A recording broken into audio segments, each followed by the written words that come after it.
Muito bem, muito bem, muito bem. Sejam todos muito bem-vindos. Estamos começando mais um Pod Café, podcast, tecnologia e cafeína. Meu nome é Anderson Fonseca, o Mr. Anderson, e hoje nós vamos estabelecer a diferença entre chuva e downloads. Vamos falar sobre a rede que vem pelo ar, vamos falar sobre a nuvem. Para isso nós temos aqui hoje Jéssica Schleck, nossa convidada. Vamos que vamos. Aqui é Guilherme Gomes, Account Manager da Access Software, e a dúvida é: uma invasão na nuvem é um vazamento de dados ou uma chuva de dados? Aqui é Diogo Junqueira, VP de Vendas e Marketing da Access Software. É um prazer receber a Jéssica Schleck da DBR Corp.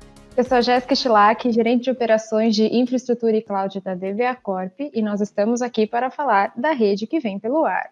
Muito bem.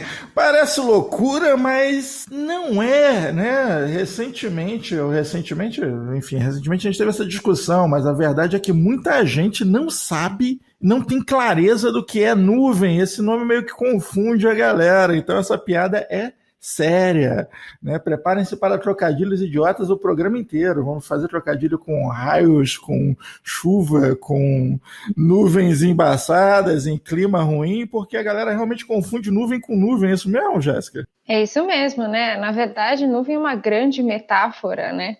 Na verdade, não é que os dados ficam pelo ar ou qualquer coisa transitando por aí ou lá no céu, né? Na verdade, tudo ainda existe. Então, rede de servidores existe, cabos existem, storage existe, disco existe. A grande questão da nuvem é que tudo isso fica em algum lugar que nós não sabemos exatamente onde está. Por isso que a gente fala, fica na nuvem, computação em nuvem. Porque é simplesmente um lugar que, né, um lugar físico, ele existe, só que nós não sabemos exatamente onde fica. Por isso que a gente usa essa metáfora, né? Por isso que isso surgiu. Está na nuvem, computação em nuvem, etc. Tem exemplos mais simples do que isso. Por exemplo, você acessa o seu e-mail, você baixa arquivo, isso está guardado em algum lugar, você acessa algo, então existe isso fisicamente. Então, por exemplo, o e-mail é um serviço em nuvem, né? O e-mail clássico, né? Um Hotmail da vida, qualquer coisa assim. Então a gente acabou já de aniquilar aquela fantasia de alguém ficar preocupado que seus dados estavam na nuvem e que na determinada chuva poderia vazá-los. É isso mesmo. Não tem nada, a nuvem não tem nada a ver com a nuvem. A Jéssica já chega acabando com os sonhos dos coleguinhas que às vezes pode estar ouvindo e olhando para o céu falando, ó, meu e-mail lá. Se chover, tá tudo tranquilo, tá? Certo. Depende de onde chover, né? Se for em Morrinhos, uma coisa é ter certeza, a energia vai cair. Isso é meio loucura, até porque a gente, nesse podcast, a gente fala com gente do avançado ao básico, né? A gente que está começando agora, gente nova de TI, tem gente velha de TI. Um abraço para meus amigos velhos de TI. Mas realmente isso acontece, cara. Eu fiquei chocado, foi justamente com aquele programa de TV, a Jéssica mostrou pra gente uma pérola, um negócio maravilhoso, o cara ao vivo falando que a nuvem fica na nuvem, literalmente nuvem, que os dados vêm pelo ar, cara. Que parada é essa? Exatamente isso, olha, foi bem engraçado. Ele falou da importância, que é importante se reciclar como profissional, que a gente vai falar até um pouco disso mais para frente. É importante você entender que, né, isso é uma realidade hoje, mas não tem nada a ver com ele, não está no ar. Não pode olhar para o céu sossegado, que está tudo tranquilo. São Pedro não administra a nuvem. Eu confesso que eu não tinha assistido esse vídeo até antes da pauta, e eu fiquei meio assustado. Eu assisti umas 3 vezes para ter certeza que não é uma inteligência artificial dublando de cara. Não é possível, né, cara? Como é que um especialista vai num jornal, né? Ali era afiliado à Rede Globo, eu acho, não sei, e fala uma besteira daquela ao vivo. Acho que era Jornal Hoje mesmo, viu? E se diz especialista. Jornal Hoje, nacional. Então tá um pouquinho pior. Realmente, piorou bastante. Pretendo seguir a área de redes de computadores, mas fico em dúvida. Esse mercado também está em crescimento? A pergunta é do Eliton Arruda. A hora que a gente fala em redes de computadores, se nós falarmos redes de computadores pensando em redes físicas, isso não faz mais sentido. Quais são as redes hoje em TI que estão em franco crescimento? É na nuvem. É a rede que vem pelo ar. Essa daí é a rede que se criou o termo em inglês em cloud computing. Essa daí, a demanda crescerá nesse horizonte. Não, tá de parabéns, tá de parabéns. Mas o fato é que a nuvem realmente, estamos falando aí de uma rede de servidores físicos que estão em algum lugar, né? Enfim, a gente tem aí rede de servidores no mundo inteiro, né? Exceto a rede de servidores chinesa, que está espalhada pelas pastelarias do Brasil. Nos fundos de cada pastelaria tem um servidor. E sem falar daquela grande fabricante aí de 5G, né? 5G com pastel de flango ia ser ótimo. Mas falando em nuvem, como a nuvem em si, existem vários tipos de nuvem, né? Não é isso, Jéssica? Tem uma cloud pública, privada, e a mistura de ambas, talvez o que eles chamam de mundo perfeito, a nuvem híbrida. O que você pensa disso? Eu acho que a gente tem que classificar conforme hospedagem, vamos dizer assim. Então, eu vou falar isso várias vezes. Você tem que pensar na sua necessidade, na sua estratégia como empresa. Algumas empresas usam um serviço de cloud privada que eu pego os recursos, eu alugo esses recursos para mim e só para mim. Então, eu alugo os servidores só para mim, eu pego o recurso computacional só para mim. É uma questão de cloud privada. Por que isso acontece? Empresas que precisam de alguma compliance não podem jogar isso em alguma infraestrutura partilhada, como o governo, algumas instituições financeiras, digo algumas porque muitas já estão flexibilizando muito com relação a isso, mas a questão da cloud privada é que eu alugo recurso computacional para a gente. Então, por exemplo, eu alugo um servidor, eu alugo uma appliance só para a gente, ou eu alugo recurso computacional só para a empresa, só para aquilo funcionar. Essa é a questão da cloud privada. Outra questão que você pode usar a cloud privada é quando você precisa personalizar uma coisa muito específica para você. Porque, claro, quando a gente fala de cloud pública, já entrando até nesse conceito, você está alugando recurso computacional compartilhado. Então, você não tem, vamos dizer assim, uma personalização. Você tem aqueles produtos oferecidos por aquela cloud pública, que não são poucos, tá? São muitos, mas às vezes a sua aplicação precisa de uma coisa muito específica, a sua infraestrutura precisa de algo muito específico, seu banco de dados precisa de uma coisa muito específica, um recurso muito específico, que realmente só a cloud privada consegue te ajudar. Com relação à cloud pública, todos os recursos, vamos dizer, de hospedagem físicos, né? Infraestrutura, cabo, energia elétrica, etc., é tudo compartilhado. Então, na verdade, você aluga uma partezinha desse recurso, você aluga uma partezinha compartilhada. Então, está todo mundo usando. Mas como assim? Eles vão acessar os meus dados? Não, não é isso. Vocês estão falando de hospedagem, estão falando de recurso computacional, estamos falando de recurso físico, vamos dizer assim. Botar seus dados no hotel, né? Vai lá, você não vai ter que lavar a roupa, você não vai ter que se preocupar com toalha limpa, você deixa os dados lá, entendeu? Deixa que resolve. Claro, você não precisa se preocupar com nada dessas coisas, né? De energia elétrica, ar-condicionado, etc. Porque no caso até da cloud privada, você pode até, inclusive, alugar esse recurso de um player de cloud privada e colocar na sua infraestrutura, por exemplo. Então, no caso de cloud pública, você não se preocupa com nada disso. E é pouco provável que você tenha que se preocupar com licenciamento de hardware, garantia, licenciamento de virtualização, esse tipo de coisa, porque você está num lugar... Aplicação de pés, tudo que tem que vai por aí, né? Exatamente. Aí, dependendo do tipo de serviço, nem com isso você se preocupa. Você pega a parte de infraestrutura, dá na mão do cara e me entrega só funcionando bonitinho, que aí esse problema é teu, não é mais meu. É isso aí. Uma coisa importante para a gente falar de cloud pública é do modelo de responsabilidade compartilhada, que foi o que o Diogo falou relacionado aos patches e etc. Como assim modelo de responsabilidade compartilhada? A cloud pública, ela te oferece um modelo de responsabilidade compartilhada, porque como a gente acabou de conversar, energia elétrica não vai ser problema seu, servidor físico não vai ser problema seu, se está na garantia, não está na garantia, no break, ar-condicionado, isso não é mais problema seu, não é problema mais da empresa onde você está. Isso é responsabilidade agora da cloud compartilhada, do seu provedor de cloud compartilhada. Uma questão importante, dependendo do serviço que você escolher, você vai ser responsável por uma parte das coisas. Então, como assim, Jéssica? Vamos dizer que você escolha um serviço que sim, uma máquina virtual simples. Você pegou lá e contratou um serviço de máquina virtual. Ok. Tudo que você contratar até a máquina virtual é responsabilidade do provedor de cloud. No momento da máquina virtual para cima, é responsabilidade sua. Então, toda a parte de segurança do servidor, acesso ao servidor físico, acesso à infraestrutura física, a virtualização é responsabilidade do provedor de cloud. Mas no momento em que a VM é sua e você tem acesso àquela VM, aí é responsabilidade sua. Então, se você executar alguma coisa errada é problema seu, se você corromper o sistema é seu, se você até disparar um ransomware é problema seu. Então, você deixar uma porta aberta, alguma coisa, qualquer problema relacionado à segurança, a pique é sua, vamos dizer assim. Seu, exatamente, é isso mesmo. Então, basicamente, se o cara não cuidar da VM, ele vai VM, né? É bem por aí mesmo. Bom, outra questão importante aí tem o melhor dos dois mundos, que é a cloud híbrida. Então, vamos pensar assim, na cloud híbrida, eu, por compliance, não posso jogar parte dos meus sistemas em cloud pública. Legal, joga outra parte. Fica uma parte na cloud privada, outra parte na cloud pública. Você pode ter essa opção.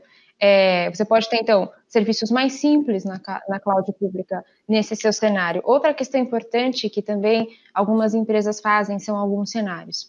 Eu tenho a minha cloud privada, ou eu tenho o meu data center, estou rodando normalmente, mas vou fazer uma campanha que nem a gente comentou agora, no Jornal Nacional dessa vez, vamos para o horário nobre. Vou para uma campanha, fazer uma campanha no Jornal Nacional, no intervalo antes da novela, eu vou divulgar o meu produto, vou divulgar a minha loja, vou divulgar o meu serviço, vou divulgar o meu portal. Enfim, preciso estar preparado. E é verdade, gente, isso acontece. A gente já cuidou de empresas que fizeram isso e é absurdo como isso prolifera, sabe? Como isso atinge as pessoas mesmo, como pega muita gente. O tráfego aumenta muito naquele determinado, é um pico de tráfego fora do comum, né, que você vai receber. Exato, exatamente. A gente já viu, por exemplo, reportagens simples, que aí o cliente divulgou um portal simples, ele passou numa reportagem, divulgou um portal, sei lá, calcule o seu IMC, por exemplo. O portal caiu, porque era um site simples. Quantos acessos tem um site desse? Então, o portal caiu, porque foi numa reportagem, sei lá, no Globo Esporte. Então, é muito... De repente, ele não tinha capacidade para aguentar aquele tráfego, né? Aí que entra, talvez, a possibilidade dele poder escalar isso, mesmo que ele tenha uma cloud privada, aliás, mesmo que ele utilize ali a cloud pública, né? Mesmo que ele utilize ali a cloud privada, ele poderia se preparado para escalar isso utilizando somente naquele momento a cloud pública. Seria mais ou menos isso. Exatamente. Então, no momento em que ele tem a estrutura dele on-premise, a estrutura dele em data center, que seja, ele pode mandar. A questão da cloud privada, a gente até citou, mas se for um problema de compliance, ele não vai poder fazer isso. Então, não é o caso dele. Cloud privada, ele vai ter que escalar na cloud privada dele mesmo, porque de compliance, se for isso mesmo, e sinto muito, um abraço bem apertado. Isso também pode acontecer em sazonal, né? Imagina um período de Black Friday, por exemplo, e-commerce da vida. De repente, naquele período, ele tem que me preparar muito mais para receber um tráfego gigantesco aqui, né? Coisa que, por exemplo, quem tem o programa da caixa do 600 aí, a caixa não se preparou, porque tem uma fila de sei lá quantas horas lá e o pessoal não tá conseguindo lidar com essa demanda, né? Não sei se é por ser órgão público, mas tá bem deixado de lado. E tem as questões também, por exemplo, quando você vai comprar um ingresso, você não fica numa fila? Porque se todo mundo comprar ao mesmo tempo, né, a carga não aguenta. No caso, cai. Daquela empresa, enfim, né? Ou, outro exemplo também, fala muito do SISU, vai todo mundo se inscrever no ProUni, ou, né, pegar uma vaga no Enem, direto, sempre. Todo ano dá alguma M. Dá sempre merda mesmo. Uma questão importante que se fala muito da cloud pública também, que a gente está falando, né? Nesse caso, a gente falou de um cenário de você ter um data center e passar esse transbordo para uma cloud pública.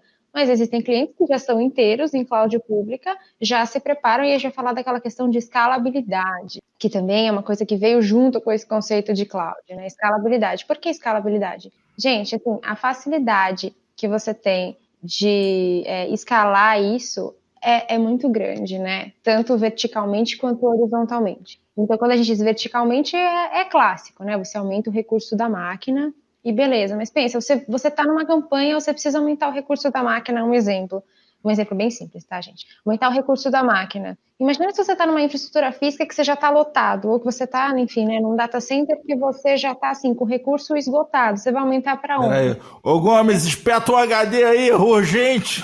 Não, o se não tiver mais lugar para espetar um HD, né, cara? A gente tem dois problemas.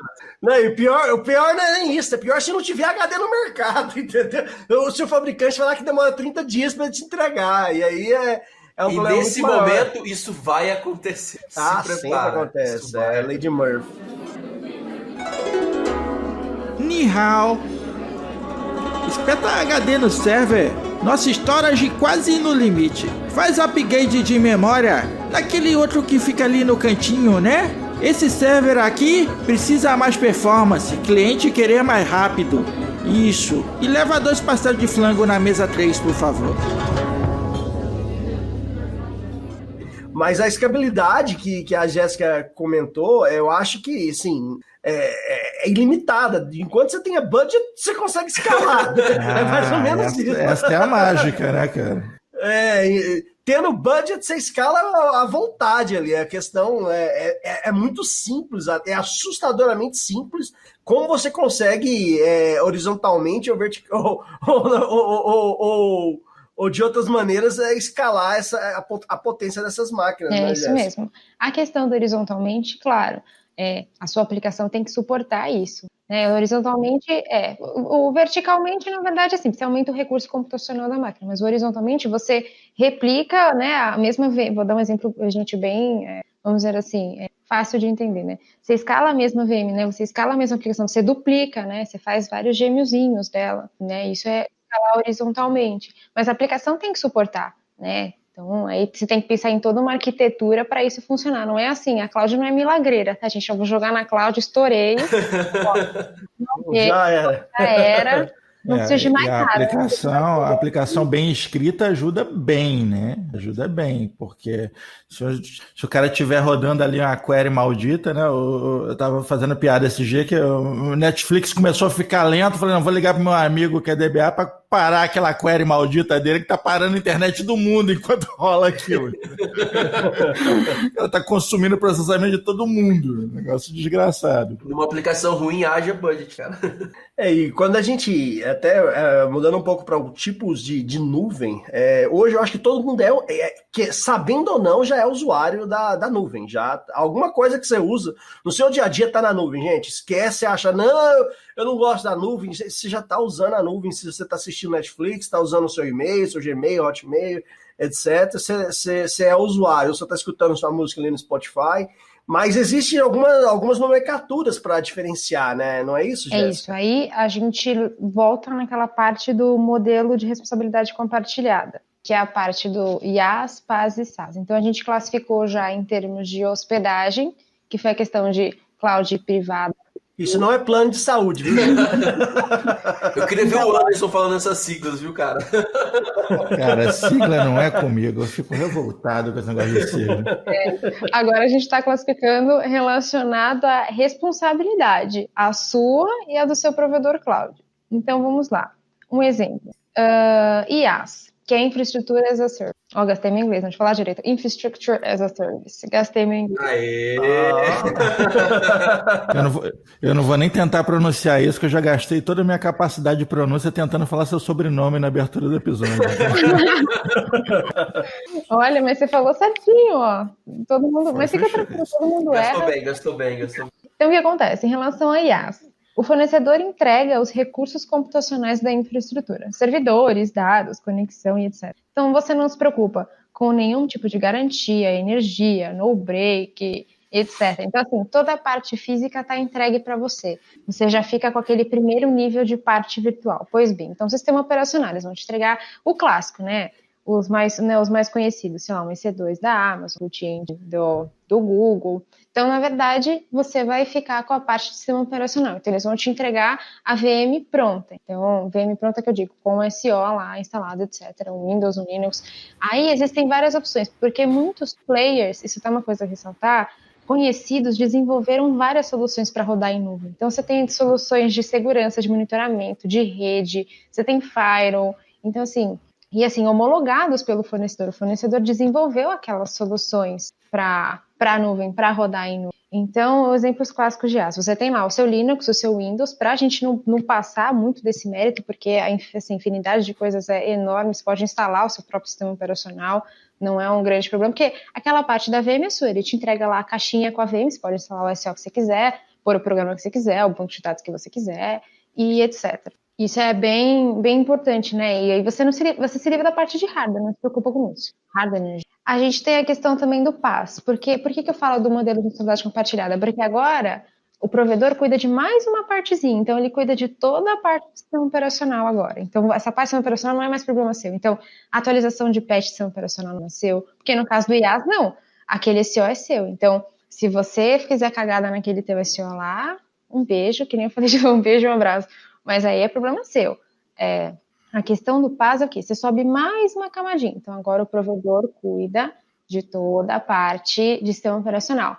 Então, você já vai receber um outro tipo de serviço. Então, você já pode pôr a sua aplicação para rodar, você já pode pôr o seu banco de dados para rodar, mas você não se preocupa com a parte de baixo. Eles vão te dar já, é como se você já acessasse o banco pelo gerenciador de banco de dados, por exemplo. Você pega lá o seu, né, enfim, seu Oracle, se conectar com o Oracle, com o seu cliente Oracle, com o seu cliente SQL Server, você já conecta direto. O resto não é problema seu. Você decide lá o recurso computacional que você quer que o seu banco rode, fim, e você já vai embora. Ou a aplicação, você joga o teu código... O cara saiu do Ibis e foi para um lugar que tem serviço de quarto, né? É mais ou menos isso. Tipo isso. Aí, ou de repente, você saiu de um flat, né, que é você que cuida, enfim, daquela parte de questão de arrumação, etc., não é problema seu. Aí você fica à vontade só para usar o quarto. Interessante. E coisas interessantes também. Você pega o desenvolvedor, você pega já a sua aplicação pronta, põe para rodar nesse tipo de serviço, por exemplo, e o provedor de cloud é responsável por cuidar de toda a parte de baixo e garantir que a sua aplicação rode. Claro, entramos naquele mesmo método, tá? Se você jogar uma porcaria, vai rodar uma porcaria. Não é porque assim, a cloud resolveu um problema, vou jogar minha aplicação porcaria lá, acabou, estourei. Não é assim que funciona. E tem a questão do... e tem os exemplos também, né? Os mais comuns, tá? Que é o Amazon Elastic Beanstalk, tem o Azure Web Apps e tem o Google App Engine, mas são os exemplos só para vocês conhecerem. Mas tem o famoso RDS também, que é o de banco de dados da AWS, etc. Outra questão importante... Aproveitar que a gente está mencionando essa galera, Jeff Bezos, paga nós. Outra questão importante também, que é bom ressaltar, quanto mais você sobe a escadinha, então a gente estava em IaaS, você cuidava da SEO, agora você subiu mais uma escadinha, agora a gente está em PaaS. Quanto mais você sobe a escadinha, mais preso, vamos dizer, você fica ao serviço oferecido pela cloud. Em tese, não é que você tenha menos flexibilidade, você fica preso àquelas regras do jogo que o provedor de cloud te proporciona, porque afinal, nesse modelo de responsabilidade compartilhada, né, o provedor de cloud cuida de uma parte, você cuida da outra. A parte que você cuida é com certeza um pouco mais flexível, você consegue mexer, mas toda a parte de baixo, o provedor de cloud precisa ter algumas regras para manter aquilo funcionando. Não dá para todo mundo rodar tudo do jeito que quiser, porque senão fica inadministrável, porque é muito importante lembrar que tem uma galera cuidando, lembra? Não é porque a cloud é milagrosa, mas assim, todos os profissionais, né, de infraestrutura e etc., eles continuam cuidando disso pra gente. A questão é que tá na nuvem, a gente não sabe onde tá. Não é no céu. E nem quem tá cuidando, não é mais seu cara de TI que vai estar lá espetando HD para você. Beleza. E temos a questão também do SaaS, que você não gerencia nada e você só faz uso daquilo, que são os mais comuns que a gente conversou. O e-mail, né, uma agenda que você tenha em qualquer outro lugar, e serviços, que tem um monte de Kanban, que a gente usa bastante via internet. Geralmente esses tipos de SaaS é acessado via portal web. Então, é mais ou menos nessa tocada. Então, qualquer sistema de monitoração que você, né, não tem acesso, não gerencia, acesse via web, qualquer questão assim nesse sentido é um SaaS. Então, Service Desk Plus, né?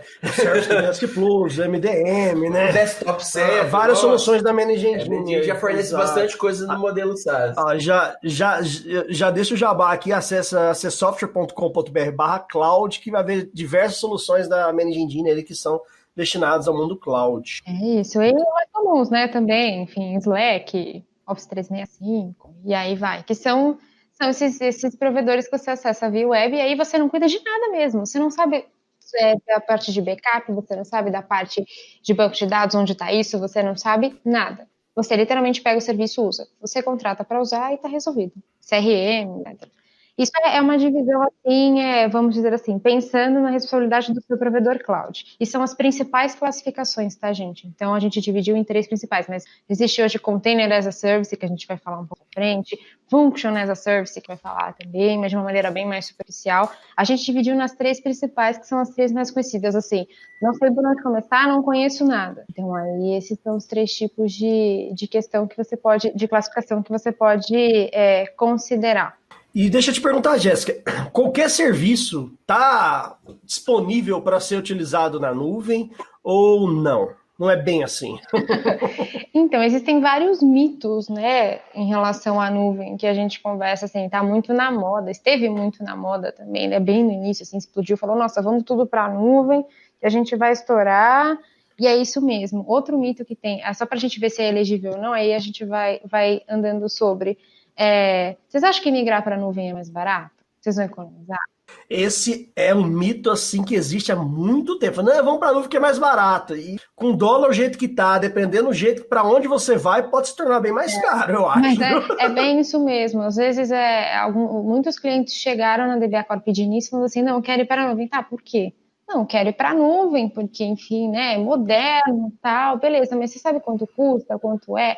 E geralmente assim, se você não tem um propósito específico para ir para a nuvem, você migrar do jeito que você é hoje e você migrar desta forma para a nuvem, a chance de ser mais caro é enorme. Porque quando você pensa em ir para a nuvem, você tem que pensar nas vantagens e na estratégia da sua empresa. Então, o que você tem que pensar? Você tem que pensar, olha, como que financeiramente isso eu pago isso?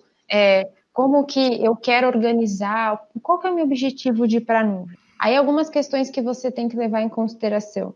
Eu quero ir para a nuvem porque realmente eu não quero mais se preocupar com hardware. Legal, é um motivo. Eu quero ir para a nuvem porque eu quero ter facilidade para o meu ambiente ser escalável. Eu estou num projeto, a gente está migrando a nossa aplicação, nós estamos mudando porque eu quero que seja, né, enfim, escalável e tal. Ou eu tenho esse objetivo no final, mas hoje eu não tenho expertise e eu não tenho capacidade, a minha empresa, o meu time ainda não tem capacidade de estar entrando nesse mundo. Então, eu quero entrar errado, muitas aspas, tá?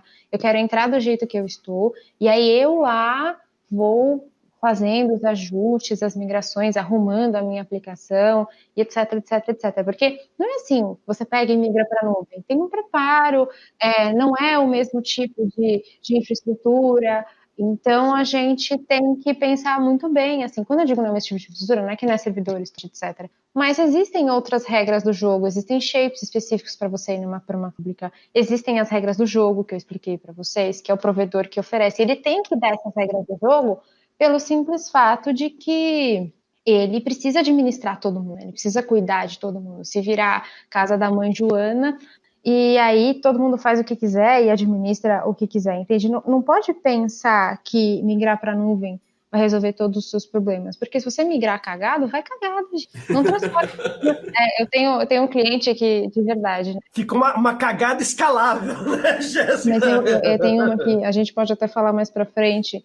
Ele falou uma coisa muito interessante. Ele falou assim, eu não transformo merda em ouro. Se você der merda, vai ter merda. Mas ele falou, e foi muito engraçado. Então, é muito importante você pensar nisso. Pra gente chegar na parte de elegível, tá? Então, eu tô falando de vários mitos. Outra coisa que todo mundo fala. E tá na nuvem? Eu não confio. Não sei se estão entregando, eu não sei se é seguro. E se tá todo mundo acessando os meus dados? Se tá todo mundo vendo tudo? Esse nome público assusta muito o pessoal, né? Principalmente lá atrás, né? Como assim? Negócio público? Mas o que você tem que pensar do público é só em relação à hospedagem, entendeu? Não é que é público acessível ao público. É público em relação à hospedagem. É público, duas coisas importantes, né? É público, mas isso não quer dizer que vai ter visibilidade para todo mundo de forma alguma, né? E é público, mas também não quer dizer que é a mesma que a Caixa Econômica está usando, então você pode ficar tranquilo. É público não nesse sentido. Pois bem, inventam uma história fantástica, que está na nuvem, sei lá que nuvem. Como é que, sabe, eu não entendi muito bem essa história da nuvem. Estou aqui tentando apurar direitinho. Como é que uma coisa pode estar na nuvem? É muito simples estar na nuvem, não tem de provar. Que nuvem? Que nuvem? Aonde está a prova? Que nuvem? Então, nos provedores de cloud pública mais conhecidos, eles têm uma página só de compliance. e eles têm uma página que eles mostram todas as certificações que eles têm que cumprir, e além das certificações de segurança mais comuns, eles cumprem legislações, então eles estão em compliance com várias legislações do mundo, então, né, a GDPR, que agora está falando bastante, porque a LGPD foi baseada nela, e algumas coisas nesse sentido, então eles cumprem várias, eles cumprem várias situações, por exemplo, de PCI, que a gente fala, né, que é de cartão de crédito, financeiro. Então não é assim, tipo, beleza, a gente... E detalhe importante, é tudo coisa importada, viu, gente? Todas essas tecnologias de organização, é tudo coisa importada. Nada disso nasce no Brasil, entendeu? Você pode até encontrar uma boa nuvem local, mas nada disso nasce aqui. Os padrões são todos estrangeiros, você pode ficar tranquilo. Relaxa, o teu cara de segurança não vai ser melhor que a equipe de segurança da Azure, da AWS. Relaxa. Os caras têm um pouquinho de expertise nisso. Exatamente. Então, por exemplo, se você tiver alguma coisa de compliance, você já não é elegível. Voltando agora para elegibilidade, agora que a gente falou um pouco do... Se você já pensar em compliance e você não for elegível, gente, acabou o assunto, segue o jogo, vamos ficar on-premise ou vamos fazer alguma cloud pública que, enfim, a sua compliance aceite. Mas ressalto aqui que muitas instituições financeiras estão... fazendo legislações e regras específicas para fazer esse tipo de migração e aceitarem esse tipo de migração. Outra questão importante, faz as contas direito, tá? Faz as contas antes de ir, isso é muito importante. Justamente porque você precisa entender se financeiramente isso compensa para você. Mas o objetivo, geralmente, quando você vai para a cloud, claro que é mais moderno, mas você tem que ter um objetivo do tipo assim, olha, eu não quero mais preocupar com infraestrutura, eu não quero mais comprar servidor. Ótimo, é um objetivo válido, mas não é, eu quero economizar. Ou não, eu quero usar tudo que a cloud tem. Então, quando eu chegar enfim, né, na infraestrutura, eu vou usar uma parte de cloud, vou usar tudo de cloud, eu quero evoluir, quero usar várias partes, vários outros recursos que a cloud tem, sair do IaaS, PaaS e SaaS e usar o Container as a Service, usar o Function as a Service, enfim, dá uma melhorada. Aí você começa a pensar em algum tipo de economia. Um dos mitos que eu gosto muito desses aí, né, é aquela que o CEO diz que sim. Por que você vai para a nuvem? Não, porque o CEO ou o dono da empresa falou que a nuvem é melhor. Aí ele viu isso aí em algum lugar, chegou lá numa palestra e falou, cara, vamos tudo para a nuvem. E essa realidade, eu que andava muito em eventos e conversava com empresas de diversos portos, eu escutei muitas vezes. Eu chegava lá, de repente, o diretor de tecnologia, estou procurando somente soluções na nuvem, que tudo para nuvem. Aí a primeira pergunta que às vezes eu fazia, qual que é a sua estratégia? Não, o CEO ou o dono da empresa falou que é o nosso rumo agora, a gente só pode a estratégia é obedecer. E aí não tinha nenhuma explicação lógica. Eu quero manter o meu emprego. E a minha estratégia é manter o meu emprego, em outras palavras, ele me dizia. E eu ficava olhando aqui e falando, boa estratégia, realmente. Então, isso aí acontece muito, viu? Esse é um mito daquele que muita gente, às vezes, acaba indo, principalmente em empresas, às vezes, de médio porte, que não tem um CIO, né? Às vezes tem um diretor de tecnologia ali que não tem essa capacidade de argumentar e de explicar que não é bem assim para o CEO ou para o dono da empresa. Pode trazer muitos transtornos, né, Jéssica? Chegaram empresas pra gente e falaram assim, olha, a gente já contratou a cloud, tá? Vamos lá? Entendeu? Não, já colocamos o cartão de Clash ali na AWS, já estamos na nuvem. Então, assim, já contratamos, estamos aí. E esse cliente específico, ele tinha 16 bases de dados em diferentes gerenciadores. A gente tinha que normalizar tudo, porque não é assim, vamos lá, vamos, gente, e joga para nuvem. Então... Eu vou até dizer uma coisa aqui, vou pagar de profeta aqui, mas vou falar um negócio bem na contramão. Vou dizer assim, aproveite, desfrute a sua rede local, desfrute seus equipamentos. Aproveita, cara, porque essa porra vai acabar, entendeu? Isso daqui a uns anos não tem mais, entendeu? A gente vai ter aí computação quântica, 5G, os carambas, e não vai existir mais isso. Então aproveita para você usar seu equipamentozinho local enquanto você pode, porque isso vai mudar. Verdade. E aí é uma questão importante, né? A gente falou de várias questões. A gente teve casos também, por exemplo, que o cliente fez a migração e pela falta de segurança, como assim? Porque você não consegue, a cloud, nesse sentido, até o nível que eu aqui, não garante a normalização, a padronização das coisas. Se tem 5 pessoas fazendo, as 5 pessoas podem fazer de formas diferentes. Então, nesse sentido, Você já aconteceu de, por exemplo, ficar discos soltos por aí, a pessoa fez uma implementação e esqueceu de apagar, e aí, enfim, e o relógio vai girando, tá, gente? Porque dependendo do seu método, não tá dependendo, não. A maioria do método de cobrança criou lá, o minuto tá rodando, entendeu? Então, você deixou lá um recurso, um disco solto lá por aí não usado, o reloginho tá rodando. Então, tem que fazer a conta direito, tem que fazer um planejamento com calma. Gente, cloud tem inúmeras soluções de inúmeros tipos, inúmeros flavors diferentes. Eu acho flavors uma palavra tão linda. Inúmeros flavors diferentes. Então, assim, tem vários tipos e vários recursos que com certeza você vai poder fazer uso de algum deles. Mas vai com calma, vai tranquilo. Tipo, a cloud tá lá, ela não vai sair correndo. Por mais que ela esteja na nuvem, ela tá parada. Então, tá sossegado. Pode aquele negócio, né? Não é uma receita de bolo, então, assim, às vezes chamar uma consultoria, alguém para apoiar você nessas decisões iniciais, onde você não tem conhecimento, eu acho que talvez seja uma medida mais fácil para você optar pela melhor migração para a nuvem, se você for elegível para isso. E, por favor, faça isso, né, Jéssica? Antes de colocar o seu cartão de crédito lá na AWS e já falar, estou na nuvem. Vai conversar ali com o pessoal da DBA Corp, por exemplo, antes de você chegar e achar que já está na nuvem por ter colocado seu cartão de crédito na AWS, né? Pois não fazendo propaganda, mas já fazendo, né? Não, a gente está aqui para fazer propaganda. A gente tem, né, a nossa equipe conta com vários profissionais de infraestrutura e cloud, então quando eu disse que eu era gerente de operações de infraestrutura e cloud, é porque nós não levantamos bandeira para ninguém. Então, se você for mais propenso a ficar na parte de on-premise, não tem problema nenhum, a gente tem especialista para isso. Se você for mais propenso a ficar hospedado em cloud pública, perfeito, a gente é para isso. Se você já está na cloud pública e quer dar um luxo, vamos dizer assim, usar uns serviços um pouco mais refinados, perfeito, a gente consegue te ajudar. Ou se você quiser usar um ambiente híbrido, que também é comum, não é cloud híbrido, tá, gente? É ambiente híbrido. Como assim ambiente híbrido?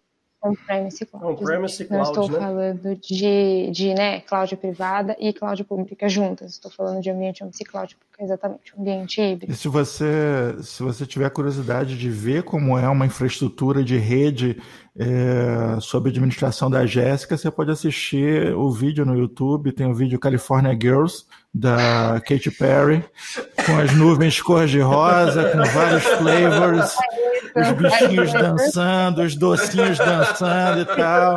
É a nuvem mais rap, eu recomendo. Eu ia gostar mais se a nuvem fosse roxa, eu não sou muito fã de rosa, mas tá valendo.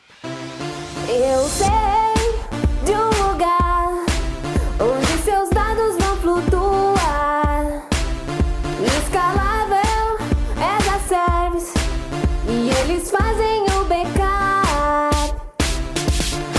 Não vou espanar servidor, minha infra agora fica no Equador. Já não espeto HD e nem sei se é cloud ou cloud. Põe na nuvem os dados da sua empresa e as passa a chamar DBA. Pra monitorar, cê fala com a AC. Outra questão muito importante. Financeiramente, algumas empresas optam para ir para a cloud. Por quê? Agora, não, abre parênteses, fecha parênteses, vou tentar ser a mais rápida e breve possível, que é uma parte mais de administração de empresas, contabilidade e tal. Nós temos, quando você compra um servidor, o que dá muita dor de cabeça, se você chegar para o seu chefe e falar assim, olha, chefe, 5 milhões aqui de servidor, mas vai durar uns 5 anos, tá? Então fica tranquilo, 1 milhãozinho por ano, tal, fica suave, né? É difícil você chegar para o seu chefe e falar assim, olha, 5 milhões. Ele vai falar, mas como assim? É difícil você justificar valor nisso. E isso entra como CAPEX, vou gastar de novo, em Capital Expenditure, que tem a ver com o custo relacionado a bens de capital. Você compra isso como um ativo, né, para sua empresa. A questão é a dedução do imposto de renda, porque você não consegue deduzir já no ano em que você faz a compra, você tem que deduzir de 3 a 5 anos depois.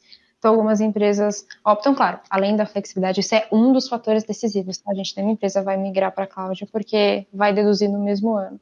A questão do OPEX é um pouco mais flexível porque ele entra no seu balanço, né, no seu DRE, enfim, como compra de serviço, né? Na verdade, você está usando um serviço. Então, a cloud entra como um serviço, então ele entra como OPEX. De novo, Operational Expenditure. Então, ele entra como custo operacional, vamos dizer assim, ele entra como serviço. E aí, como você paga como serviço, você pode deduzir no mesmo ano. Então, tem que tomar só esse tipo de atenção. E outra coisa, importantíssimo, se você paga com cartão de crédito, todo o seu financeiro precisa fazer todo o trâmite fiscal para pagar os impostos. Senão dá problema. Senão dá problema. Você não pode crédito lá e falar, firmão, ninguém está me vendo aqui. Você vai ter problema. Muitas empresas não sabem disso. E aí vão lá, passam cartão de crédito, acho que está tudo bem. Aí vem uma fiscalização, alguma coisa assim, não é comum, mas vem e aí já era, né? Tá 6 meses usando, 7 meses usando, 8, enfim. E aí que descobre que tem que fazer. Tem empresas especialistas, tá, gente, responsável por fazer esse billing para você. Então aí você paga essa empresa e a empresa cuida de todo esse trâmite de dólar, imposto, e etc. Faz toda a nacionalização para você. Uma coisa que você falou relacionada a CAPEX e OPEX, que é muito interessante, é que em muitas empresas SAs tem que justificar ali números nos balancetes para o investidor. E aí chega um investidor lá para o número ficar da maneira que atenda a expectativa, falando, não, eu não quero ter gasto de CAPEX aqui, porque isso vai impactar meu balanço, e isso não vai ser legal. Eu vou ter algo imobilizado, vamos dizer assim. E aí o pessoal, vem a direção lá de cima, que nós vamos ter que investir somente em OPEX. O seu budget não importa, era CAPEX, seu budget agora é OPEX. Se vira. E aí vem a virtualização, ou vem o movimento de cloud como uma opção grande para essas empresas. Eu conheço diversas empresas grandes, gigantescas, que simplesmente o budget de CAPEX sumiu. É um dos fatores decisivos, mas recomendando e falando novamente, não pode ser único, porque você pode não ser elegível. Você pode ter alguma parte da sua infraestrutura que não pode ir para a nuvem e etc. Né? Outra questão importante que eu lembrei, eu acho legal a gente ressaltar, a gente teve todo esse boom em março do home office. Vocês acham que todas as empresas estavam preparadas para isso? Eu acho que é a minoria. É mais fácil perguntar quem estava preparado para quem não estava. Porque... Então, imagina o que aconteceu. A gente tem um cliente, na verdade, que ele tem um ambiente híbrido. Como assim? Ele tem uma parte on-premise e uma parte em cloud. Só que todos os sistemas dele já estavam em cloud. Ele estava com a parte on-premise mais local, que é o mais comum. Você, enfim, deixar uma Active Directory lá, um WSUS, uma coisa assim, para sustentar as pessoas que estão lá. Eles não tinham home office. Onde vocês acham que a gente implementou a solução que foi mais rápida? No ambiente on-premise dele ou no ambiente cloud dele? A gente teve que tomar essa decisão. Ele falou assim, gente, eu preciso implementar um home office e pôr uma VPN para todo mundo aqui. Para onde vocês acham que a gente foi? Eu imagino que vocês foram para cloud, no ambiente cloud dele. E foi porque a velocidade de implementação é muito mais rápida. A gente conseguiu subir, enfim, uma infraestrutura inteira de VPN e tudo, até porque os serviços dele já estavam nessa parte de cloud. Então, não faria sentido a gente criar VPN para acessar o on-premise, para o on-premise e para o cloud. Então, além de tudo, foi extremamente rápido, porque a gente implementou a solução e em um dia a operação dele já estava, né, claro, a gente depois fez os ajustes de boas práticas, etc. Mas subiu, vamos embora. Um dia ele já estava operando com todo mundo de novo. Isso também é bem legal de ressaltar.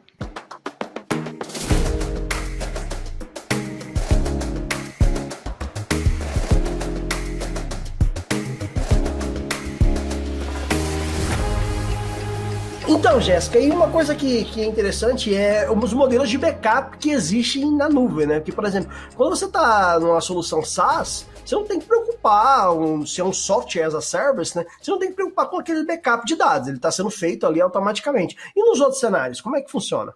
Nos outros cenários, como a gente já tinha até um pouco conversado, veja as regras do jogo do teu provedor de cloud, porque o que acontece? Você tem que ver se o seu serviço PaaS ou seu serviço IaaS vem com essa parte de rotina de backup contemplada. Se vier, você tem que prestar atenção na periodicidade como que eles fazem e ver se isso te atende. Então, por exemplo, ou até no caso do PaaS, geralmente os serviços PaaS, eu disse geralmente, vem com essa questão de backup junto. Mas você precisa entender quais são as regras do jogo, porque lembra que o provedor de cloud pública tem que administrar um monte de gente. Então ele tem que fazer algumas regrinhas justamente para conseguir cuidar de todo mundo. Então provavelmente você vai ter um horário que o seu backup é tirado, você pode definir dependendo. Então é muito importante que você preste atenção nisso e nas regras do jogo. Nós tivemos casos, por exemplo, de clientes que tinham um serviço PaaS de banco de dados, e o provedor de cloud, naquela época, não garantia que o backup que ele fazia, não garantia que o backup que ele fazia ia rodar daqui a 5 anos, porque ele precisava dessa compliance de 5 anos. Então, o modo de backup que o provedor de cloud fazia era super importante. Para quê? Para você voltar na hora. Então, pensa assim, puxa, fiz uma cagada, caiu tudo aqui, volta o banco inteiro. Volta. Mas, por exemplo, eu preciso consultar um dado daqui a 5 anos. Não ia funcionar. Já não estava mais disponível, né? Na verdade, disponível estaria, mas o provedor não garante que você ia pegar e ia funcionar aquele backup. Outra coisa também, que essa é até um pouco engraçada, gente. Acho que um dos fornecedores que trabalhavam com a gente junto com esse cliente falou assim, não, pega um HD externo e pede lá para o provedor de cloud público espetar lá e pegar o backup. A gente falou, claro. Nós falamos, é óbvio que a gente vai conseguir fazer isso. E a gente explicando, olha, não é assim, tem uma série de regras de segurança. Não é, oi, tudo bem, eu estou te mandando um HD externo, por favor, espete aqui. Pluga ele aí. Meu Deus! Os backups do provedor de cloud são para garantir, né, a volta lá. Não necessariamente, a maioria das vezes, não mesmo, volta em outro lugar, tá? Isso aí, você não consegue exportar ele para outro lugar, não é assim que funciona. É importante você entender as regras para você saber como é que você está jogando, né? Exatamente, como é que você está jogando. Às vezes, pode não servir para você e você usa uma outra solução de backup. E, novamente, ressalto, vários players de backup fizeram soluções para players públicos, né, para provedores de cloud pública. Então, vários players fizeram isso, vários provedores de cloud pública disponibilizam essas soluções desses players. Então, você pode ter uma ferramenta de backup que também faça o backup de outra forma, né? No caso do banco de dados, enfim, né, o RMAN, no caso do Oracle, um Datapump, né, um backup de outra forma para você poder ter esse dado e consultar futuramente, né? A gente tem casos de clientes que precisam ter essa compliance de 5 anos, e a forma que é feita o backup do provedor de cloud pública não vai servir para todos os cenários dele, o que não é um problema. A gente, né, desenvolveu uma outra solução, em conjunto, né, com outras soluções oferecidas pelo próprio provedor de cloud pública que resolvessem o problema dele. Outra questão importantíssima, veja o modo que o provedor faz o backup para você. Então, na maioria dos casos, nesse caso de banco de dados, por exemplo, ele faz um snapshot do disco, certo? Um snapshot do volume. Legal. Então, se ele faz um snapshot do volume, imagina se você tem um banco de dados de 5 TB e ele fez snapshot do volume. Você quer consultar daqui a 3 anos uma tabela. É raro? É raro. Mas se chegar uma auditoria, você fala assim, quero uma tabela. Você vai voltar uma base inteira de 5 anos para consultar uma tabela? Ou, por exemplo, caguei numa tabela. Você vai voltar tudo? Política de backup é fundamental, então, e a cada caso um caso. Você precisa identificar o seu negócio, qual é a receita que vai funcionar. Vamos parar de pegar leve. 02 é o seguinte, tu acha que tu é profissional de TI? Tu é moleque, tu não faz backup não, tu é moleque, rapaz. Tem que fazer backup, cara. Eu tenho um amigo, comprou uma Dodge Ram, e aí ele descobriu que não cabia na garagem dele. Eu achei que ele tinha comprado o Dodge Ram em um posto. Não, também. Deveria. Mas ela não entrava na garagem do cara, e o cara ficou muito bolado. E isso acontece com os caras que simplesmente começam a construir uma infralógica maior do que a capacidade física dele de backup. Isso é uma maluquice gigante, porque ele pode simplesmente ficar na mão numa situação dessas, entendeu? Pode não, uma hora ele vai ficar, cara. Não adianta. Não for bem planejado, vai dar merda. Uma hora você vai precisar, cara. Você pode ter melhor. Uma hora você vai precisar daquele backup. Isso é normal, cara. Mas é o que falam, né? Você só lembra do backup quando precisa, não é? E a gente falou bastante de cloud aqui, Jéssica, mas ainda tem o fator humano, né? Os profissionais de infra, etc. Como é que o fator humano fica nesse tipo de cenário? Olha, no começo gerou um medo, vamos dizer assim, né? Um pouco generalizado, tipo assim, e agora? O que eu faço? Mas eu acho que Cloud veio para você e para a equipe, né? O seu time se preocupar com outras questões do negócio mesmo. Então, é necessária uma adaptação dos profissionais, o profissional se preocupar realmente com o que importa do seu negócio. Então, a questão de aplicação, a questão de dimensionar a melhor arquitetura possível em cloud e não ficar perdendo tempo se o ar-condicionado está ligado, não ficar preocupado em sair e 3 horas da manhã em data center porque o no-break está apitando. Eu acho que cloud, nesse sentido, para esse tipo de profissional que cuida dessa parte, veio para ajudar e fazer ele se reciclar e se desenvolver. Tipo assim, olha, pensem, né? Vamos pensar de alguma outra modo, mudar o mindset, mas não quer dizer que não teremos, né, mais empregos ou o profissional ficou, né, não vai ser mais colocado. Ele não vai ser mais colocado se ele continuar pensando que nada aconteceu. No momento em que você entende que isso aconteceu, cloud é uma realidade e tá tudo certo, pensa em como você pode ajudar, em como você pode contribuir no seu time agora com essa nova realidade, porque foi o que a gente falou, não é assim, não se transforma merda em ouro. Você precisa ter uma aplicação, ok? Você precisa, enfim, ter uma arquitetura correta, você precisa lembrar do backup, você precisa cuidar do backup, você precisa, sim, fazer testes de restore normalmente, você precisa fazer todas essas coisas. Tudo isso são tarefas humanas, né? Então, o profissional que se adaptar e se colocar um mindset correto para a nova realidade, que é inevitável, como diz o Anderson, que vai tudo virar em algum momento ou outro, o profissional com certeza vai abrir outras funções que nem existiam há algum tempo atrás, né, Jéssica? Exatamente, tudo se transforma, né? Nada se cria, nada se E a automação tá vindo forte, né? Então tudo que você consegue automatizar para dar mais tempo para o profissional para fazer coisas que alinham mais a TI ao negócio, todo mundo fala de automação, todo mundo está buscando isso. Você conseguir tirar esse problema que é cuidar da infraestrutura, passar para outra pessoa, você pegar esses mesmos profissionais, mudarem o mindset deles para alinhar com a TI ou ao negócio, pô, você não vai perder seu emprego, você vai produzir mais, né? Só que de uma outra forma. Eu tô com uma cartinha de um leitor aqui que ele diz o seguinte, ó, eu sou responsável exclusivamente pela infra da empresa e o meu chefe está colocando tudo para a nuvem. Isso significa que eu vou perder meu emprego? Significa.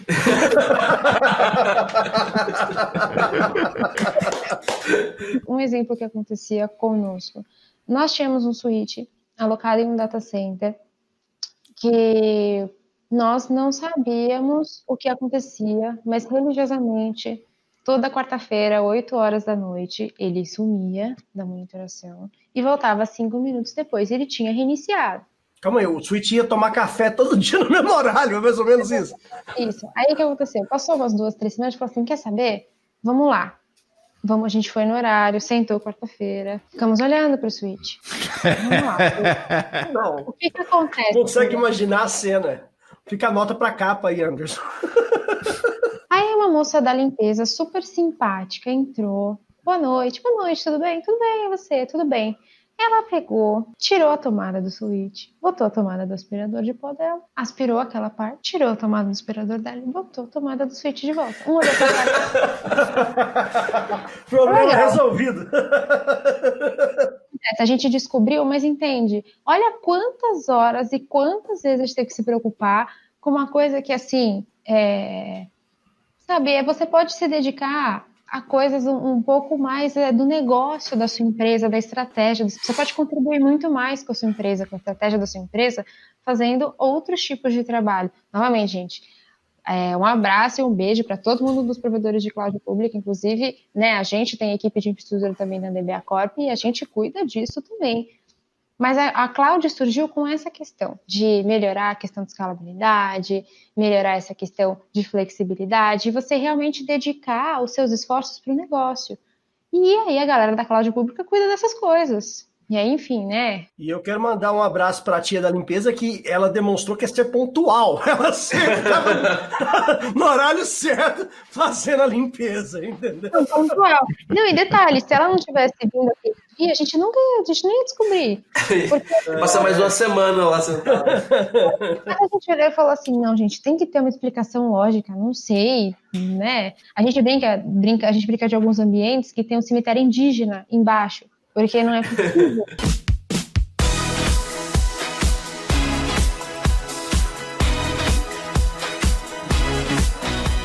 Não, peraí, vamos. Eu gostei do lance do cemitério indígena porque faz muito sentido na minha cabeça, entendeu? Especialmente se rolar a dança da chuva, tá tudo associado com nuvem aí. Nuvem. O espectador certamente não vai perceber, porque a gente caiu e voltou aqui, porque esse episódio é gravado na nuvem, mas a gente usa paraquedas, então.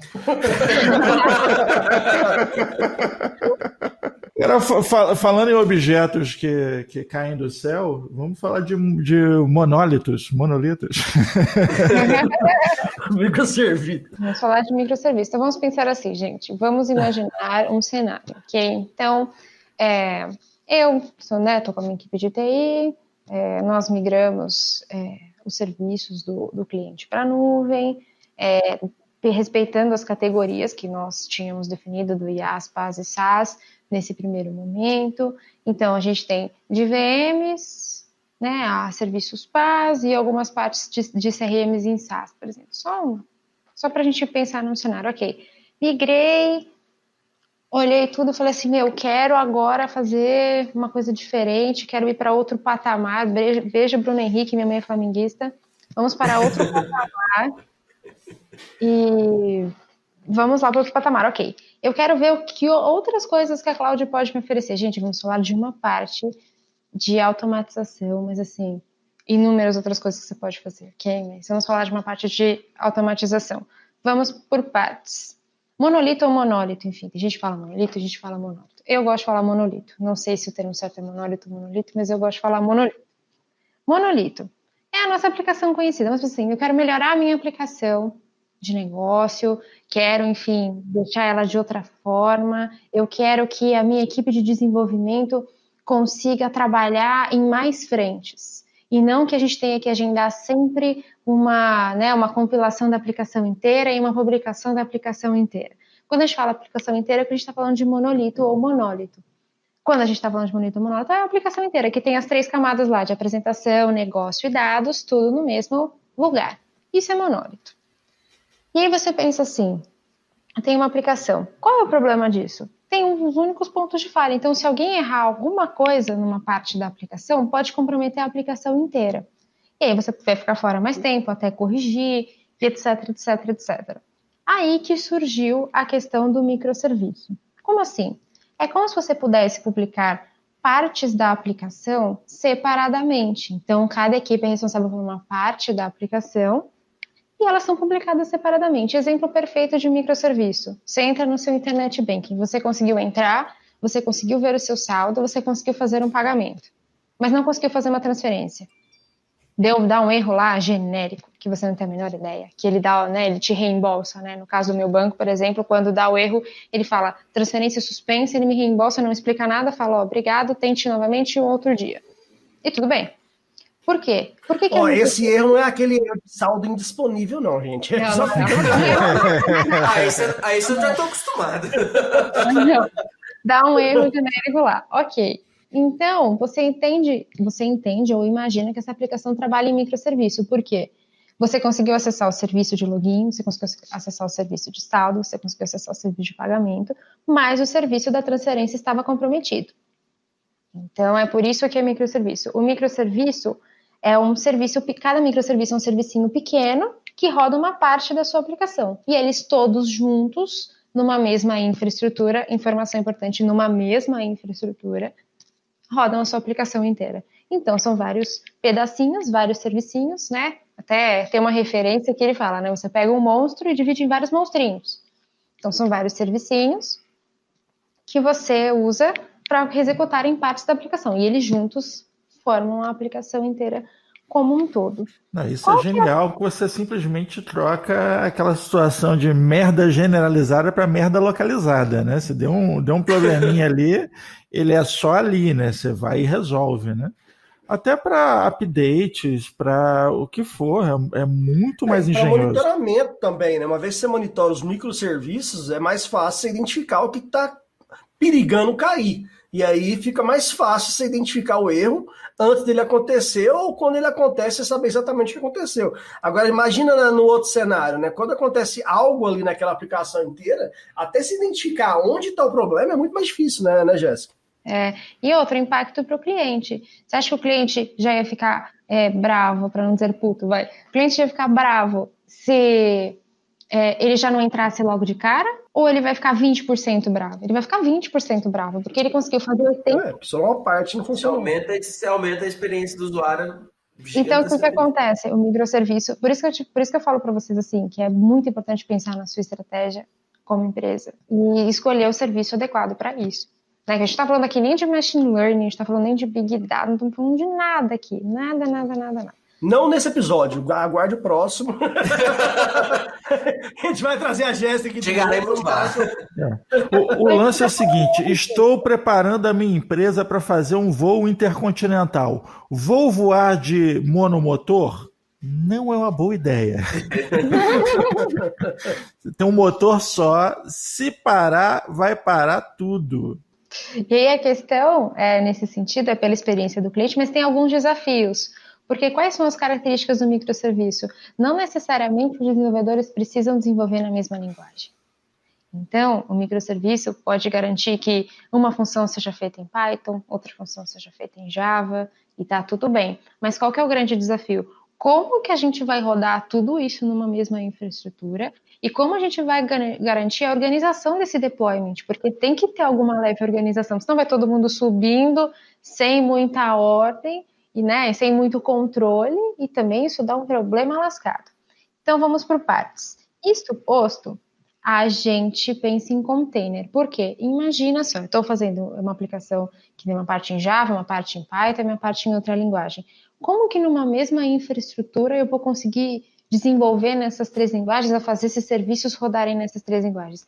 Tem uma parte de pré-requisito embaixo, né, bibliotecas e etc, e afins e tudo mais. Você vai serrar a sua infraestrutura em partezinhas? Você vai pegar a sua máquina e vai sair serrando? Não faz sentido. Por isso que existe um termo chamado container. O container garante que você consiga rodar, né? Ele divide esse SO em vários pedacinhos e garante que você consegue rodar tudo no mesmo SO. Então, você no mesmo sistema operacional consegue rodar, tem um containerzinho com um microserviço em Python, um containerzinho com microserviço em Java, e assim vai, e etc. E aí tem algumas maneiras que eles se comunicam entre si, muitas vezes, ou a maioria das vezes, via API, né? Não seria isso também, Jéssica? Ali entra ali talvez parte de Kubernetes, que seria para fazer a orquestração desses containers que você disse, para eles se comunicarem, né? Que, querendo ou não, no final das contas é um produto só, o cliente final. Exatamente. Aí a gente tem que organizar em várias ferramentas, vamos dizer assim. A ferramenta mais comum que existe hoje para você ter um container, só ter. Vou subir um container, ou 1, 2, 3, enfim. Vou subir 3 containers. É o Docker, a baleia azul. Aquela baleia azul. É o Docker. Agora, quando você fala de Kubernetes, é assim. Teoricamente, o Docker é manual. Como assim manual? Você vai lá, sobe o container, você vai lá, cria você vai lá e faz todas as suas, vamos dizer assim, todas as suas manutenções. O Kubernetes é um orquestrador de container. Como assim? Ele organiza a bagunça, né? Ele vai lá e arruma tudo. Então, assim, ele tem algumas automatizações, sim. Ele controla essa bagunça de subir um container, enfim, matar um container se precisar e recriar e tudo mais, né? Porque a questão do container é assim, é um código. Então, você pode, se tiver algum problema, ele identifica, mata, tenta voltar. Ele tem esse tipo de gerenciamento. E ele também tem, né, uma parte para você gerenciar e poder olhar todas as aplicações que você pode rodar em microserviço, etc, etc, etc, etc. Players em cloud oferecem o próprio Kubernetes, porque ele é agnóstico à infraestrutura, então ele realmente pode rodar em vários players de cloud pública, e alguns players específicos oferecem o próprio. o próprio orquestrador, por exemplo, o próprio gerenciador de container. Agora, uma questão importante, essa parte de container resolve a questão de vários microserviços rodarem no mesmo SO, compartilharem uma mesma infraestrutura. E quando a gente fala da questão de coordenar toda essa parte de deploy de aplicação e etc., existe um termo, não vamos entrar muito no mérito, que é o CI/CD. Todo mundo fala, minha esteira CI/CD. Então, quando aquele cliente falou que não transforma merda em ouro, é mais ou menos isso. Se o desenvolvedor fizer uma parte da aplicação merda, a esteira não vai transformar em ouro. Né? Então, vai continuar merda. Então, foi para isso que ele disse. Então, o que acontece? Só para a gente deixar um gostinho, a gente pode fazer um outro pó de café. O CI é justamente a parte CI desse CI/CD, desse termo. Garante que as aplicações são testadas o mais rápido possível. E a parte do CD desse termo garante o deploy assim que for testado. Você testou, falou, firmeza, ele vai lá e vai embora e garante o deployment. Só para a gente entender esse termo CI/CD para não ficar solto no microserviço. Então, essa é uma questão importante. Então, toda essa parte de automatização é uma coisa super legal. Outras coisas também que o player de cloud oferece, você pode administrar a sua infraestrutura por meio de funções. Não sei se vocês já passaram por algo parecido, daquele ambiente de cliente que ele tem aquela máquina de script. Aquela máquina que puxa arquivo de um lado para o outro, aquela máquina que roda o script para a rotina tal, e etc, etc, etc. Em tese, você pode criar funções na sua cloud. Como assim, Jéssica? Funções que cuidem do seu ambiente para você, que façam retenção de arquivos, até que entrem nessa parte de microserviço. Você pode criar uma aplicação em microserviço que você só alugue da cloud, não infraestrutura 100% alocada, você alugue o tempo computacional, a memória alocada e o seu tempo de execução. Você pode pagar por tempo de processamento, por exemplo. Você pode pagar por um tempo que aquela sua função está rodando. Então, a gente tem clientes, por exemplo, que eles, claro, trabalham com uma parte de infraestrutura em container, sim, mas eles têm parte de funções que não precisam necessariamente rodar em container, vamos dizer assim, visualmente falando, tá? Porque, claro que essa maneira de implementar o provedor de cloud pública deve fazer de alguma forma ou similar ou parecida. Mas o que a gente tem que pensar aqui é que você tem essas funções e você pode alugar até tempo computacional da cloud. Você não precisa ter um servidor com container e etc. Ou alugar o serviço de container do provedor de cloud. O que é interessante? Se você aluga a sua função, aí estamos entrando na ideia do muito mais barato. Você está alugando só aquele tempo. Você não está alugando serviço, não está alugando orquestração, não está alugando nada. Você está falando assim, execute essa função aqui. Foi. Claro que, novamente, tem que ter um conhecimento enorme. Sua equipe de desenvolvimento tem que estar preparada para isso e para entender toda essa questão, tá, gente? E aí existe um outro termo que se falarem, é relacionado a tudo isso, que é infraestrutura as a code, que é a infraestrutura como... Gastei de novo, hein? Vamos falar direito. Infrastructure as a code. Gastei de novo. Porque mais o que acontece? Foi aquela parte de consistência que a gente tinha conversado no começo. Se 5 pessoas fizerem de formas diferentes, 5 pessoas fizerem, elas podem fazer as 5 de formas diferentes. A consistência garante o quê? Eu, por arquivos de configuração, e eu, por essas funções, por exemplo, que essas funções podem servir para isso, provisiono todo o ambiente, provisiono de uma forma padronizada. Sempre vai ser dessa forma. Eu coloco lá as variáveis, o arquivo de configuração que eu preciso, e eu sempre provisiono dessa forma. Questão importante. Mas, Jéssica, eu não posso fazer tudo isso on-premise? Tirando essa parte de funções, a parte de microserviço? Pode. Não tem problema nenhum, você pode fazer essa parte de microserviço também. Novamente, entra naquela questão da estratégia. Você vai querer e você vai ter equipe para cuidar da parte de servidor, de cabeamento, etc, etc, etc, para chegar na parte de microserviço?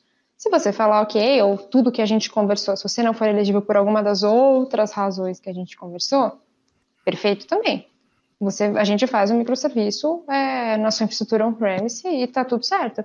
É que o que a gente tem que considerar é que realmente o cloud trouxe esse microserviço muito mais à tona. Justamente porque você não precisa de um servidor com cabo, com no-break, etc, etc, etc, para subir o seu container, por exemplo, para subir a sua arquitetura em microserviço. Você vai lá e fala assim, Você desenha lá e fala, isso aqui vai ser uma função, isso aqui vai rodar em container, isso aqui tal, pronto, a tua aplicação sobe. Esse pedacinho aqui eu não vou nem fazer, isso aqui vai ser third party, bota pro lado de lá, também é possível, não dá? Sim, é possível, exatamente. Então, só essa questão importante da gente pensar, o microserviço surgiu para dividir a aplicação em vários servicinhos, em várias funçõezinhas, para ser fácil de administrar. Claro que você vai ter que ter mais time, cada um vai cuidar de uma parte, mas fácil de identificar o erro, melhor experiência do cliente e todas essas coisas que a gente conversou. Você divide, né, aquele monolito de 3 camadas em várias funçõezinhas diferentes, com várias coisas diferentes. Por exemplo, a transição do monolito pro microserviço foi quando fizeram um monolito de 2 camadas. E a gente dividiu, né? Então ficou uma parte responsável por executar a parte de apresentação e negócio, e a outra parte ficou com a camada de banco de dados, por exemplo. Então aí que começou toda essa ideia para a gente ir para microserviço. E gente, vocês podem automatizar o que vocês imaginarem. Aí isso eu já falo de tudo, tá? Não só de microserviço, mas quando eu falo de infraestrutura as a code, vocês podem automatizar muita coisa. Criação de VM, se você tiver on-premise, enfim, instalação do sistema operacional, deploy de pacote em massa. E como em cloud, você pode fazer as funções para administrar a sua cloud, porque querendo ou não, você vai ter outros serviços em paz, por exemplo. Você vai rodar um script como, né? Mas só você já rodar, deixar esse script agendado com o seu próprio provedor de cloud. Você faz a função. Tem rotinas as atividades que são mais comuns para fazer esse tipo de função, processamento de imagem, processamento de dados. A gente tem um cliente, por exemplo, que ele tem todos os documentos de processos digitalizados. Então, e aí essa função, ele lê os documentos para entregar uma coisa mais resumida para o cliente que está consultando aquilo, ou até mesmo para achar, né, para procura é muito longo. Se ele procurar com uma palavra-chave, essa função vai lá e procura todos esses documentos, nesses processos, alguma informação que possa ajudá-lo. Então, tem muita coisa que dá para fazer. A gente falou de muitas coisas aqui juntas, mas são as possibilidades. É bom pensar em microserviço e monolito, que foi a parte que a gente conversou, mas tem toda uma parte de automatização. Não quero microserviço, mas quero automatizar minha infraestrutura. Legal. Tudo bem, então você usa toda essa parte de infra as a code para isso. Então são muitos termos, né, para a gente ir trabalhando e etc. Mas o que eu acho que foi muito legal que a gente conversou, que a gente foi desde o início a uma parte mais complexa. Claro que não dá para abordar tudo. Não dá para aprofundar, senão vai mais no episódio. Alguns, né? Mas se você está começando a entender e pensar, acho que a gente já deu muitas informações-chave importantes. Você entender que as clouds têm formas de serem classificadas, tanto por hospedagem quanto por responsabilidade que você tem do provedor. A gente falou de algumas possibilidades que você pode usar, mas isso aqui é na parte, assim, do luxo. Cheguei lá, estou com a minha Cláudia Pampa, agora eu quero começar a fazer a coisa rodar, entendeu? Porque, por exemplo, não adianta, isso já aconteceu, a gente falou até do CIO, disse que sim, né? Chegou uma ordem falando assim, a gente vai usar Kubernetes aqui. Tá, beleza, mas vocês arrumaram a aplicação? Não. Vai rodar em monolito. Então, é container, mas a aplicação está inteira. É só porque está na moda. Ele viu algum... Usa o Kubernetes. Pô, firmeza, só que assim, a aplicação está inteira. É o cara. Sentido, né? É o cara que chega com aquele celular tijorola, aquela caixotona, e fala assim, não, eu quero fechar um plano aí, 4G com isso e aquilo, e o aparelho do cara quadradaço ainda. Né? Pois é, mas então isso tem muita coisa para entrar em cima, mas é a moda DevOps e tal. Agora a gente pode fazer um pouco de café de DevOps. É isso aí. Que é essa parte de DevOps. Verdade. A gente nem falou o termo DevOps, né? Mas a gente tentou explicar de uma forma e tentar fugir, vamos dizer assim, né? De um compliquez, vamos dizer. Muito bem, então vamos para as considerações finais. Jéssica, o que você tem para nós? Traga sua palavra de iluminação para nós. Bom, pessoal, agradeço muito, foi muito divertido. Confesso que eu estava nervosa, mas acho que deu tudo certo. E, claro, né? Agradeço muito pela oportunidade e, gente, se vocês precisarem de qualquer coisa, conversem com a gente, liga lá para a DBA Corp, a gente bate um papo com vocês sem problema nenhum. Se vocês quiserem qualquer tipo de informação adicional, esclarecimento de dúvida, se tiverem vontade de migrar para a cloud, conte conosco. A gente fala na DBA Corp, guardei o melhor slogan para o final, que a gente faz migração para a cloud sem tempestades. Então, gente, contem conosco, a gente está aqui para ajudar. E precisando da gente é só chamar. E eu vou falar que nem o Juarez falando dele, né? www.dbacorp.com.br. E até lá, gente. Até mais. Valeu. Muito obrigado, Jéssica. Foi muito, muito bom. Muito, muito bom mesmo.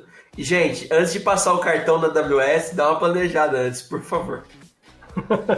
Pô, liga para a DBA Corp. Isso os caras, Porque, assim, agradeço aí. Não é simplesmente vou mudar disso para aquilo. Não, migração é um processo complicado, meu querido.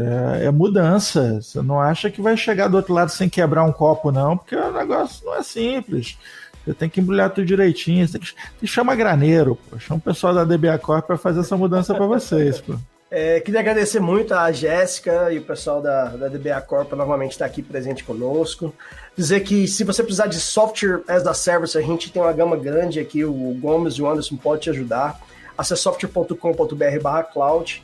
E se você precisar monitorar o seu ambiente cloud, que assim como a DBA Corp é nosso cliente parceiro hoje, a gente tem o Application Manager e outras soluções aí que podem te auxiliar bastante nesse monitoramento dessa tanto de sigla aí, desde Kubernetes até microserviços, né, Jéssica? E te falo assim, uma mensagem que a gente vê do nosso time de suporte pré-venda aqui, que a DBA Corp é extremamente qualificada, é o nosso recorde de pré-venda de perguntas. A Jéssica mantém o recorde há alguns anos já, então o toque mais bem realizado e mais longo, com todas as perguntas possíveis e impossíveis, eles detêm esse recorde aqui dentro, então dá para você ter ideia de como eles vão a fundo para identificar a solução, e eu tenho certeza que eles fazem isso com os clientes dele, por isso que a gente recomenda e põe a mão no fogo aí pelo pessoal da DBA Corp. Obrigada, viu, gente? Assim, também, né, retribuindo o elogio, o pessoal da C-Software é super firmeza, respondem todas as minhas perguntas, e também fazendo até um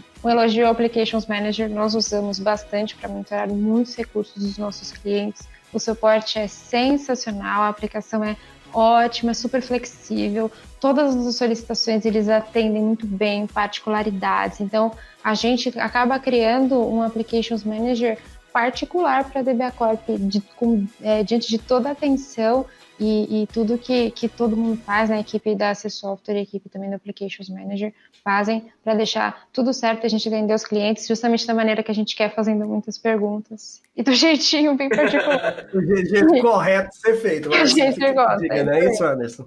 É isso aí. E para você que ouviu até aqui o episódio, você tem que ouvir propaganda mesmo, irmão. Eu te digo mais, vai ter desconto. Se entrar em contato com a gente, vai ter desconto. Você fala que você ouviu a rede que vem pelo ar, o nome desse episódio, que você vai ter desconto nessas ferramentas e em outras mais. Recomendo aqui o site 24/7, que é monitoramento totalmente na nuvem, uma coisa linda essa aplicação, você vai gostar dela. Até a próxima, galera. Valeu. Este podcast é um oferecimento a C-Software, liderança em soluções para gerenciamento de TI.